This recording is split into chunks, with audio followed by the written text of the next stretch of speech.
अस्सलाम वालेकुम नाज़रीन, मैं हूं असनाद मलिक अपने नए प्रोग्राम के साथ।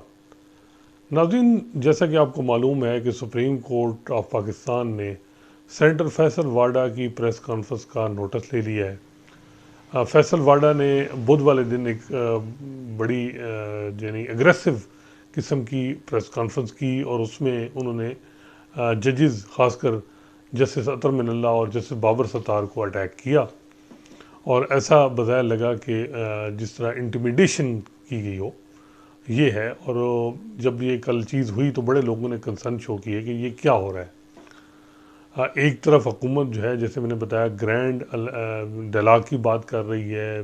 प्राइम मिनिस्टर ऑफिस में भी कोई मीटिंग हुई, उसमें भी यही हुआ कि जी हमें जजेस के साथ कन्फ्रंटेशन नहीं करनी। लेकिन दूसरी तरफ धड़ाधड़ प्रेस कॉन्फ्रेंसेज और उन लोगों से प्रेस कॉन्फ्रेंस कराई जा रही हैं जिनका सबको पता है कि इनकी किधर गुर्बत ज़्यादा है। तो उससे मज़ीद जो है वो चीज़ें एग्रीवेट हो रही हैं और समझ नहीं आ रही कि ये खैरखाई की जा रही है इस्टेब्लिशमेंट के साथ या एग्जेक्टिव के साथ या क्या। क्योंकि मैं समझता हूँ कि ऐसी कोई आर्डर इस सुपीरियर जुडिशरी ने किया नहीं किया जिससे कोई बहुत बड़ा इनका जो इंटरेस्ट है बड़े को बहुत बड़े इफ़ेक्ट हो गया हो। इमरान खान के मुतलका केसेस में कुछ रिलीफ मिले हैं, लेकिन इमरान खान पाबंद सलासिल है। बल्कि मैं समझता हूँ कि इनकी स्ट्रेटजी जो एग्जेक्टिव और इस्टेब्लिशमेंट की, उसकी वजह से इमरान खान को इतना बड़ा मैंडेट मिला। और बज़ाहिर ये लग रहा है कि जिन्होंने भी वो पॉलिसियाँ बनाई जिनकी वजह से जो है वो इमरान खान को विक्टिम कार्ड मिला और उसको इतनी ज़्यादा बजाय उसके उनसे पूछगछ की जाए वही पॉलिसी अपनाई जा रही है। यानी 9 मई के बाद एक तो ये है कि 9 मई को सही तरीके से संजीदा तरीके से उस केस को परसू ही नहीं किया गया। उसको उससे पोलिटिकल अज़ाइम लिए थे और के लिए इस्तेमाल किया गया। तो अब जो रियल केस था वो भी दब गया। दूसरा, इतने जब इमरान खान पाबंद सलासल तो उसको जेलों में जो है वो जेल ट्रायल हो रहा है, कन्विक्शन हो रही है, रात को 11 बजे तक केस चल रहे हैं।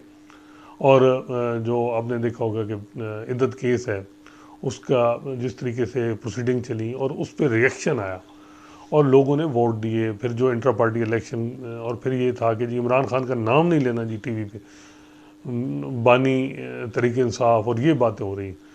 तो इतना सस्पेंस किया कि वो जो जितनी पॉलिसी थी जो मई से लेके उसका फरवरी में उसका ये हुआ कि लोगों ने उसको रिजेक्ट कर दिया। और वजह ये थी कि वो मजलूमियत कार्ड और इस तरह का था कि जो एक ही फार्मूला रखा गया कि जी अग्रेसिव कर्सिव मैयर, जिसकी वजह से नुकसान हुआ। अब बजाय इसके कि पॉलिसी स्ट्रेटजी चेंज हो और मामला, तो ये है कि जी पीटीआई तो चलें छोड़ें, अब जजेस के साथ मामला। जजेस का इशू क्या है? जजेस सिंपल जो है, जजेस जो हैं वो मैं देख रहा हूँ कि वो किसी मूड में नहीं है कि वो कोई टेक ऑन और इस्टेब्लिशमेंट को बहुत ज़्यादा उनका जो इनिशियल था लेटर वो ये था कि फ्यूचर के लिए, ताकि कम अज़ कम हमें ये जो हर रोज़ विच हंट और ये जो दबाव है ये ख़त्म हो जाए और एक स्पेस मिल जाए। इससे ज़्यादा कोई नहीं था, किसी के खिलाफ कार्रवाई का इशू नहीं था। लेकिन जिस तरीके से हैंडल किया गया फिर काम बढ़ गया और ऐसा लगा कि दूसरे हाई कोर्ट के जो हैं वो फट पड़ी। अभी तो ये बड़ी खुशकिस्मत है एग्जेक्टिव कि इनको जस्टिस काजी फाइसा की तरफ से इस तरह रेस्क्यू मिल रहा है कि वो इन जो जजेस ने जो भी कहा है कि इंटरफेरेंस हो रही है, जो दबाव है उसको वो इंडोर्स नहीं कर रहे हैं। वो एक साइड पे इस वक्त हैं, बल्कि बज़ाहिर है कि हुकूमत उन पे ज़्यादा रिलाई कर रही है। हालांकि अब हुकूमत के लिए बड़ा सेटबैक हो गया कि उन्होंने कहा जी मैंने एक्सटेंशन भी नहीं लेनी, ना मैंने 25 अक्टूबर को रिटायर होना है। और उन्होंने मैसेज उनका कन्वे हर तरफ हो गया है कि वो नहीं जब उसी एक्सटेंशन के मूड में वो रिटायर होने जा रहे हैं। तो खैर ये मामलात अब देखें, जब वो लेटर आया उस तरीके से डील हुई, मामलात हो गए। अब इसमें फिर जो देखते हैं कि अभी एक दूसरा लेटर जैसे बाबर सत्तार का, वो ना जजेस की तरफ से लीक हुआ ना हुकूमत की तरफ से। किसी जर्नलिस्ट को किसी जगह से, कई दफ़ा ऐसा होता है कि बहुत बड़ी खबर जो है आपको ऑफिस में कोई गवर्नमेंट सर्वेंट या कहीं को अदालतों में कहीं छोटे जो ग्रेड का बंदा जो है वो आपको दे देता है, नायब कासिद भी दे देता है कोई डॉक्यूमेंट, स्क्रीन शॉट बना के दे देता है। लेकिन ऐसा बज़ाहिर ये लगा गया कि उसको हमला समझा गया और यकदम यलगार हो गई प्रेस कॉन्फ्रेंस की। पहले अटॉर्नी जनरल से स्टेटमेंट दिलवाई गई कि जी पहले तो दे देती है स्टेटमेंट, जस्टिस बाबर सत्तार के खिलाफ हक में, तो अब इधर भी दे दें।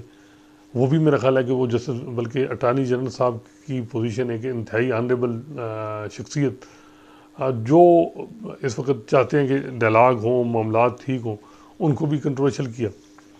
साथ ही जो है वो हम देखते हैं कि वो जो है वो उसके बाद एक सिलसिला शुरू हो जाता है कि जी प्रेस कॉन्फ्रेंस स्टार्ट हो जाती हैं, कभी फैसल वाडा आ रहे हैं, कभी आज मोहसिन नकवी साहब को मैं देख रहा था, वो गवर्नर सिंध कर रहे थे, फिर जो एक और दो मुस्तफ़ा कमाल हैं, ये फेसेस माशाल्लाह जो चुन चुन के जिनसे प्रेस कॉन्फ्रेंस हुई उनका कोई अच्छा, मैं समझता हूँ कि वो मज़ीद एक हो गया। या तो होता ना कि कोई नवाज शरीफ प्रेस कॉन्फ्रेंस करते, बिलावल भुट्टो करते तो फिर भी बात थी, हालांकि उसकी भी कोई ऐसी नहीं है, लेकिन चले वो करते तो फिर बात है। खैर, जो फैसल वाडा की वो इमोशन जज्बात में वो बहुत ज़्यादा बातें कर गए, उन्होंने थ्रेट कर दिया, इंटिमिडेशन। आज जैसे अतर मिनल ने उस हवाले से बात भी की, लेकिन जैसे काजी फैसा खामोश, उन्होंने चीज़ों को इग्नोर किया। लेकिन मुझे थोड़ी बहुत इन्फॉर्मेशन थी, इन्फॉर्मेशन नहीं असेसमेंट थी कि जस्टिस काजी फैसा ये फैसल वाडा के मामले में अब रिस्पांस देंगे। देखिए, फैसल वाडा साहब ने ना जितना डिस्क्रेडिट जस्टिस काजी फैसा को फैसल वाडा ने किया नहीं कि जी कोई भी हो चीज़, और जी ये काजी फैसा देखिएगा बल्ले का निशान नहीं मिलेगा, ये नहीं देंगे, वही फैसला हो जाता था। लोग कहते थे कि जी ये कौन से फैसले जस्टिस काजी फैसा, जी इलेक्शन होंगे, बल्ले वाला निशान, रिजर्व सीट के मामले में भी वो जो प्रेडिक्शन कर रहे हैं वही चीज़ें हो रही हैं। तो लोग कह रहे हैं कि भाई ये फैसल वाडा साहब क्या कोई इतनी है कि ये जो प्रेडिक्शन करते हैं वही प्रेडिक्शन हो जाती है अदालतों में। तो मेरा ख्याल है कि ये भी नादान दोस्त वाली बात है कि अगर आपको कोई चीज़ इन्फॉर्मेशन कहीं से मिलती भी है तो खामोश हो जाए, बजाय इसके कि अगले बंदे को भी डिस्क्रेडिट कर दें काई साहब को। और सबको पता है जो फैसल वाडा साहब कहते हैं जी फलां चीज़ देंगे काई साहब, ये कर देंगे, वो उस पर बड़ा पीछे उन्होंने कोई बात की तो लोगों ने कहा जी ये कौन से आर्डर हैं जो पहले फैसल वाडा को पता चल जाते हैं कि काजी फैसा ये करेंगे वो। और फिर एक और जो है वाडा साहब जो हैं पुराने भी इनके मामला जब ये प्रेसिडेंशियल रेफर काजी फैसल साहब के हवाले से हुआ, उस वक्त भी कोई बताया जा रहा है कि इनको प्रेस कॉन्फ्रेंस की थी सख्त। अब जो है ये इस मामले में जैसे अतर मिनल्ला के हवाले से एक ये भी है कि इन्होंने इनको 2-3 साल केस जैसे आमिर फारूक ने नहीं चलाया, बड़ी ग्लेरिंग इनकी डिस्क्वालिफिकेशन था, ड्यूल नेशनलिटी इन्होंने जिस तरीके से रनाउंस की वो नहीं हो। उसके बाद हम देखते हैं कि ये जो है वो वाडा साहब जो हैं वो इनका मामला जो है वो इलेक्शन कमीशन को भेज दिया जाता है, इलेक्शन कमीशन इनको नायल कर देते हैं तायात। इस्लामाबाद हाई कोर्ट में जैसे अतर मिनल्ला कहते हैं कि हबीब अकरम की जजमेंट जो है ये साकिब निसार की 5 रुकनी, हम सुप्रीम कोर्ट की जजमेंट हम पे बाइंडिंग है, तो उन्होंने इनकी डिस्क्वालिफिकेशन को अपील रखा। इस पर डिसअपॉइंटमेंट हुई, ये सुप्रीम कोर्ट में गए, सुप्रीम कोर्ट में बंदयाल साहब ने की ठीक है, उन्होंने जी एक जिरगा जुडिक्शन करके इनकी तायर नेली की जगह इनको फिर सिंपल कहा कि जी तो आप रिज़ाइन दो, और बस ये हो गया कि जी सेंटर से रिज़ाइन दे दिया और ये इनको ये कर दिया गया। मंसूर अली शाह साहब भी उस बेंच का हिस्सा थे, और बड़ी वैसे लोग कई कहते हैं कि ये कौन सी जुरिस्प्रूडेंस, हालांकि मैं समझता हूँ कि तायार नेली तो वैसे ही नहीं होनी चाहिए, और उसमें उनकी ड्यूल नेशनलिटी पे तो तायार नेली बनती भी नहीं थी। तो खैर वो मामला ये हुआ कि फिर उसके बाद ये पीटीआई भी छोड़ गए, अब पीटीआई से हट कि ये इस तरफ चीज़ें जिस तरह चला रहे हैं। अब इन्होंने जो प्रेस कॉन्फ्रेंस की, मुझे ये था कि अब ये इस पर कोई नोटिस होगा, काई साहब जो हैं वो इस तरह तो नहीं है कि चीज़ें अब वो अपने इदारे में भी उन पर जज बड़े उनको डिप्रेशन है कि जी डिप्रेस हैं, डिसअपॉइंट हैं कि जी हमारे जो सरबराह हैं वो हमारे सर पे हाथ नहीं रख रहे। एक जब भी ये 6 जजेस ने लेटर लिखा और लिखा, वो समझ रहे हैं कि वो ये जो सरबराह हैं वो समझ रहे हैं कि मेरे खिलाफ कोई कंस्पिरेसी है, ये जो भी। तो वो इदारे में भी उनकी फिर जो माजी में जस्टिस काजी फैसा को जो वकील, जो सिविल सोसाइटी और लोग भी जो सपोर्ट करते रहे, उन्होंने भी कहा कि काजी साहब इस मामले में किस तरह लेके चीज़ों को चला रहे हैं। कोई नहीं चाहता कि कोई बहुत बड़ी लेकिन एक डेटर्स मेंटेन हो, जुडिशरी अपने जो स्पेस है वो उसको बहाल करे, और ये इसके अलावा नहीं। खैर वो जो है वो इतला आज आई कि जस्टिस काजी फैसल ने इस पर नोटिस लिया, और इनकी प्रेस कॉन्फ्रेंस पे और केस फिक्स कर दिया है आज जुमे को। जो इन्होंने प्रेस कॉन्फ्रेंस फैसल वाडा ने की, अब उसका देखते हैं कि वो रजिस्ट्रार ऑफिस ने बताया जाता है कि सुप्रीम कोर्ट के रजिस्ट्रार ने एक नोट भेजा और वो उसको कन्वर्ट करके कंटेम्प्ट पिटीशन, और ये 6 जजेस का जो लेटर है उसके साथ मुंसलिक किए, वो जो केस चल रहा है 6 जजेस के लेटर पे जो सोमोट उसके साथ इसको नथी किया गया। कमेटी जो 3 जजेस की जो इस किस्म की एनी मैटर जो है वो जिसकी अप्रूवल देती है वो नहीं दी। वैसे मैं भी समझता हूँ कि काजी फैसल साहब को कमेटी से अप्रूवल लेनी चाहिए थी, खुद किया है, मे बी अभी दोबारा मामला कमेटी को जाए और फिर कमेटी देख के फिर सोमोटो में कन्वर्ट करे, या इसको अटैच करके फिर 6 जजेस के सोमोटो जो केस है लेटर वाला उसके साथ इसको टेकअप करें, लेकिन बेहतर होता कि कमेटी से अप्रूवल होगी। अब ये काजी फैसल साहब का अपना इनिशिएटिव बगैर ये लग रहा है, और ये जो है ये बेंच में कल अपने ही बेंच में लगाया जैसे इरफान सादत और जैसे नईम अफगान, तो काजी साहब और फैसल वाडा अब देखते हैं कि क्या इस पर करते हैं। अब लोगों को इतना मिसट्रस्ट है, मैं समझता हूँ कि फैसल वाडा साहब मुश्किल में हैं। उनका जिस तरीके से कई दफ़ा वो टीवी टॉक शोज़ पे बूट ले आते थे और कई दफ़ा क्या करते थे, तो अब देखते हैं कि काजी साहब जो है वो इस मामले में कम से कम वो भी इन हालात में वो भी कुछ करेंगे, कुछ ना कुछ तो मे बी।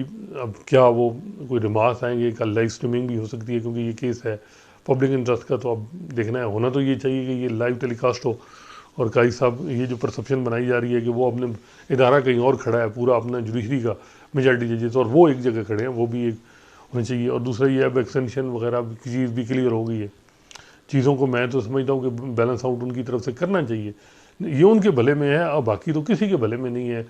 चाहे नून आगे हो जाए या पीपल्स पार्टी पीटीआई हो जाए, किसी के नहीं, लेकिन ये उनके अपने के लिए है कि वो चीज़ों को बैलेंस करें। जो बार बार मैं उनकी जब ये उनका टेनोर के शुरू दिन थे तो मैं ये कह रहा था कि उनको इस किस्म का पोस्चर नहीं अडॉप्ट करना चाहिए। जो इफ्तिखार जो साहब एंटी पीपल्स पार्टी, साकिब निसार एंटी नून और वो एंटी पीटीआई एक चीफ जस्टिस के तौर पर रिटायर हों, उनको चीज़ों को बड़े टेक्टफुली चीज़ों को करना होगा।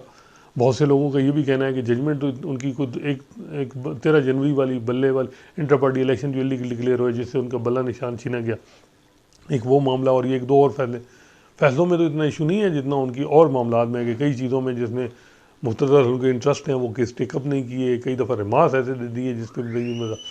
तो ये एक मामला है, अब देखते हैं कि कल क्या होता है। आज फैसल वाडा साहब हर तकरीबन टॉक शोज़ में कहते हैं कि जी मुझे चीफ जस्टिस साहब बुलाएं, मैं फिर बताऊंगा, फिर जैसे सत्तर मिनर साहब के हवाले से बताऊंगा। अब वो जो बज़ाहिर ये लग रहा है कि फैसल वाडा साहब इसकी चीज़ को सपोर्ट दे रहे हैं कि उन्हें पता है कि तकसीम है आमने जैसे सत्तर मिनर और काजी फैसल साहब का जो 6 जजेस के लेटर में एक दूसरे के हवाले से मुकालमा चीज़ों में चलता रहा, तकरार, और वो तो वो इस चीज़ में है कि जी मेरी सपोर्ट मुझे काजी साहब कहेंगे जी जी जी ठीक है आप बिल्कुल, और उस पर ये उनकी है कि जी मैं कहूँगा कि जी मुझे उन्होंने प्रॉक्सी कहा है तो मुझे सबूत दें मैं किस तरह प्रॉक्सी हूँ, ये है वो है। तो ये उनकी असेसमेंट है, लेकिन अंदर से ये भी इतला है कि वो परेशान भी हैं कि ये पता नहीं क्या करेंगे। मेरा तो ख्याल है कि काजी साहब कोई ना कोई एग्ज़ाम्पल सेट करेंगे इन हालात में कि भाई एनफ इज़ एनफ, मतलब ये बात है।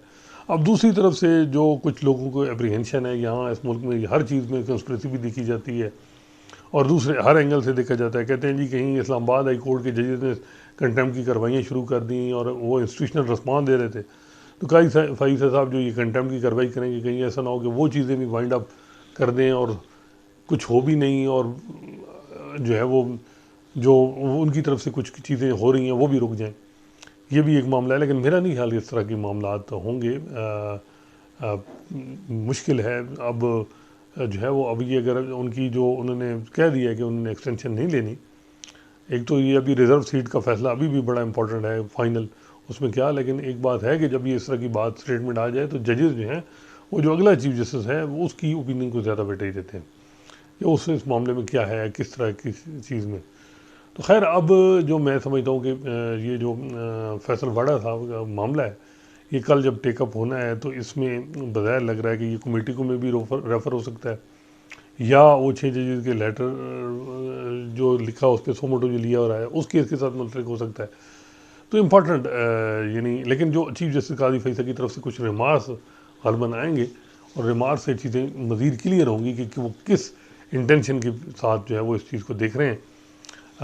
देखते हैं जैसे बाबर सत्तार जो उनके वकील भी थे, एफबीआर का सारा मैटर जो है वो उन्होंने किया था तो अब ये काजी साहब इस मामले को कैसे चलाते हैं, और बज़ाहिर ये लग रहा है कि वाडा साहब की जो प्रेस कॉन्फ्रेंस थी, और ये अगर देखा जाए तो ये इसका नुकसान एग्जेक्टिव को है। एग्जेक्टिव जो मौजूदा इस्टेब्लिशमेंट एग्जेक्टिव, इनके लिए सबसे बड़ी कन्फ्रंटेशन तो पीटीआई से।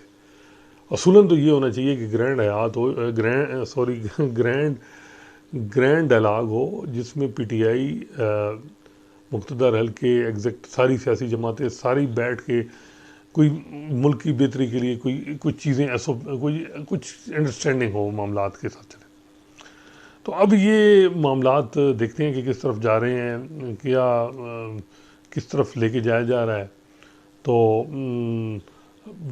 अब इसमें जो फैसल वाडा साहब की केस का जो मैटर है कल, इसमें कंटेम्प्ट नोटिस भी उनको डायरेक्टली भी हो सकता है, मे बी कमेटी की को रेफ़र किया जाए या लार्जर बेंच उनको देखे। एक चीज़ ये है कि जब ये नोटिस अब ले लिया गया है तो अब चीज़ें बैकफुट पे जाएंगी।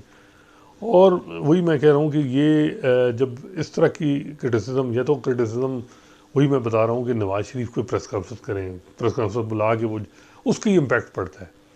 बाकी बज़ाहिर इन जजेस का जो है वो इनका टेन्योर बड़ा सिक्योर होता है, और मेरा नहीं ख्याल कि इस वक्त इन हालात में इस्टेब्लिशमेंट जो है वो नबर आज़मा इनके साथ लड़ाई कर सकती है अदलिया के साथ। अदलिया में तकसीम वहाँ भी है, लेकिन अदलिया अभी भी उनके पास डिजोर बड़ी पावर है। तो देखते हैं कि फैसल वाडा साहब के मामलात भी हैं। बज़ाहिर ये लग रहा है कि काजी साहब इनको हर चीज़, इनको ये जो कह रहे हैं कि जी मैं ये बताऊंगा, वो बताने की नौबत ही नहीं आएगी। वो ये है कि जी अगर कोई मसला है तो आप समझते हैं कि जज ने मिसकंडक्ट किया तो आप कंप्लेन करें सुप्रीम जुडिशल काउंसिल में, न कि एक करेक्टर असैसिनेशन हो इस मामले में। ये बात है। और दूसरी बात यह है कि ये जो बड़ा मसला आ रहा है इस एस्टेब्लिशमेंट और एग्जेक्टिव का, कि वो इन जजेस के हवाले से वही पॉलिसी स्ट्रेटजी अडाप्ट की हुई है जो उमर अता बंदयाल और उनके हमख्याल जजेस की थी। देखिए, वो जो जजेस थे वो माजी में पनामा में वो किसी जगह इकट्ठे भी थे, वो इस्टेब्लिशमेंट के करीब भी थे, उनमें उन्होंने कभी भी इस्टेब्लिशमेंट को कन्फ्रंट नहीं किया था वहाँ। और उनके मामले में जो चीज़ें हुई वो स्ट्रेटजी यहाँ नहीं चल सकती। अब जस्टिस बाबर सत्तार मसलन हैं, ये लोग ये तो विक्टिम रहे हैं पीटीआई के खुद। और फिर ये है कि इनको तो मिन्नतें करके अगलों ने जज के लिए, राजी जजी के लिए किया, इनके अच्छा खासा ये पैसे बना रहे थे, प्रैक्टिस बड़ी ठीक थी। तो इनके लिए मसला नहीं है कि ये जो है वो इन चीज़ों में जॉब्स के हवाले से कि जी ये बैठे हैं कि जी जॉब ये है। तो ये थोड़ा सा अंडरस्टैंड करना होगा। और ये प्रो पीटीआई जजेस नहीं है। अगर इनको अटैक किया जाएगा तो ये स्ट्रांगली ये इसको करेंगे, और ये स्ट्रांग नर्व्स हैं, ये खड़े होंगे। और इनको एक ही थोड़ा इशू आ रहा है, वो काजी फैसल साहब की पोजीशन का है। जिस दिन काजी साहब ने साथ हो गए, और मेरा ख्याल है कि वो कल चीज़ें क्लियर हो जाएंगी, और उम्मीद है कि वो इसी तरह ही हैं कि वो, तो फिर बड़ा मुश्किल हो जाएगा। फिर क्या होगा, एक तरफ पीटीआई इन जजेस को सपोर्ट कर रही है, इनकी अपनी पावर बहुत है, मौलाना फजल रहमान हैं, कश्मीर के हालात आपके सामने हैं, एग्जेक्टिव इतनी कमज़ोर है, तो फिर किस तरह चीज़ें चलाई जाएंगी, ये बड़ा इम्पोर्टेंट होगा। तो बेहतर तो ये है कि सबके साथ डायलॉग आपस में किए जाएं, और किसी जगह पीटीआई को भी ऑन बोर्ड दिया जाए, उनसे भी कहा जाए कि जी ये चीज़ें हैं, ये मामलात, और इसी के दायरे में जो है वो हो सकता है चीज़ें, कोई हल हो सकता है। सियासत जो है वो इसमें कई हल निकल सकते हैं, लेकिन अब देखते हैं कि क्या सीन बनता है। बहुत ही जो है कल की हियरिंग वो काजी फैसल साहब के लिए है कि वो क्या किस तरफ खड़े हैं, किधर मज़ीद जीने के लिए। कल से फिर वो एक हफ़्ते के लिए यहाँ मुल्क से बाहर जा रहे हैं, और इससे अंदाज़ा लगाएं कि काजी साहब इस मामले को किस तरह इंटरेस्ट। आज मैंने वैसे एक बात की थी कि काजी साहब न्यूट्रल हो गए। न्यूट्रल कम अज़ कम ये है कि वो बज़ाहिर ये लग रहा है कि वो अब उस सोच में नहीं है कि वो हर मामले में एग्जेक्टिव को रेस्क्यू करते रहें। गो कि आज इतना बड़ा उन्होंने चीज़ की, जो भी इमरान खान को बुलाना या ये भी चलें इस हालात में। लेकिन जो ये लाइव स्ट्रीमिंग वाला जो मामला था कि जी लाइव टेलीकास्ट, या तो ये सुप्रीम कोर्ट इस पर कोई अपना ही एसओपी होता और उसको फॉलो करके करते तो फिर तो और बात थी। ये इस तरह बज़ाहिर ये लग रहा है कि ये वो स्ट्रेटजी है, ये हुकूमत की पॉलिसी है टूवर्ड इमरान खान, जिसको सुप्रीम कोर्ट ने अडॉप्ट किया। सुप्रीम कोर्ट को थोड़ा सा अबव इन चीज़ों में होना चाहिए, क्योंकि उसका ये ना लगे कि वो एग्जेक्टिव की किसी पॉलिसी की को जो है वो फॉलो कर रहा है। तो ये एक मामला है। अब देखते हैं कि किस तरफ चीज़ें लेके जाई जाती हैं। इंशाल्लाह नए मौजू के साथ आपकी खिदमत में हाज़िर होंगे। अल्लाह हाफ़िज़।